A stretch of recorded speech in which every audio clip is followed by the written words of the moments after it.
arena, you are typical African so-called leader. I don't use leader when I'm talking about African politicians, because it's an insult to the word. Their agenda is thinking from one election to the other. No big ideas. You go to China, see big thinking. The Chinese are now thinking about how they will relate to Africa 100 years from today. 100 years from today. None of us will be alive. None of them will be alive. That is why they have, you go to any serious university in Africa now, they have a Confucius Institute. They are here to take charge of your mind so that you begin thinking like Chinese. They are teaching your children, you of the middle class, your children, you now tell them learn English and learn Mandarin. Because they are creating leaders in their own image. You know, when there was the conference in Sharm el-Sheikh, the COPs 27, Nigeria had the largest delegation with 486 or thereabouts, followed by Kenya with 386 or thereabouts. China had 193 or thereabouts. The United States 186 or thereabouts.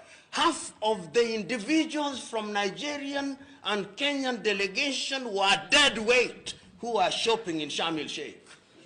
They had no idea what was happening. So when they come, they are now waiting for the conference in United Arab Emirates on 23rd to 25th November this year.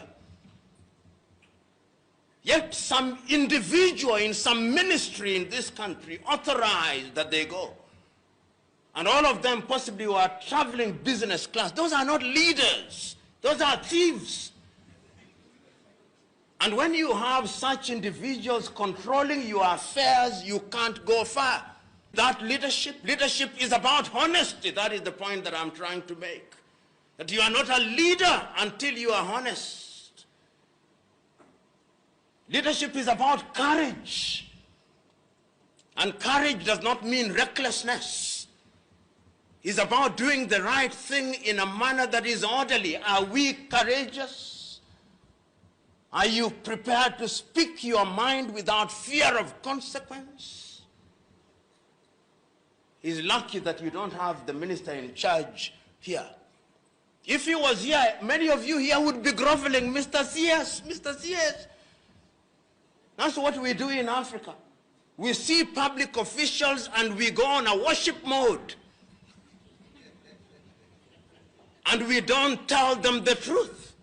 So somebody who is a CS, somebody who is a PS is being worshipped and you claim you are a leader?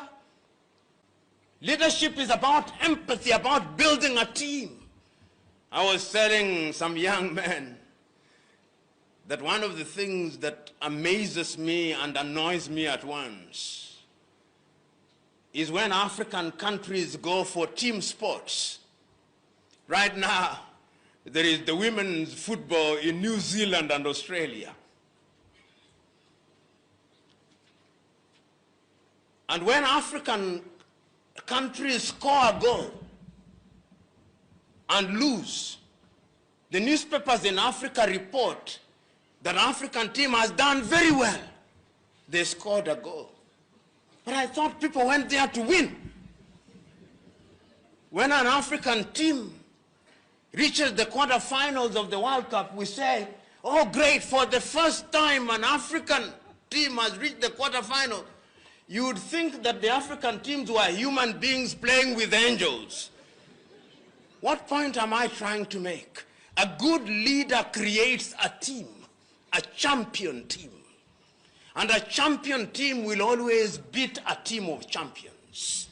A team of champions is a group of individuals who all have talent but are each playing for their personal glory. That is why in Africa you see Africans only do well in individual sports, not in team sports.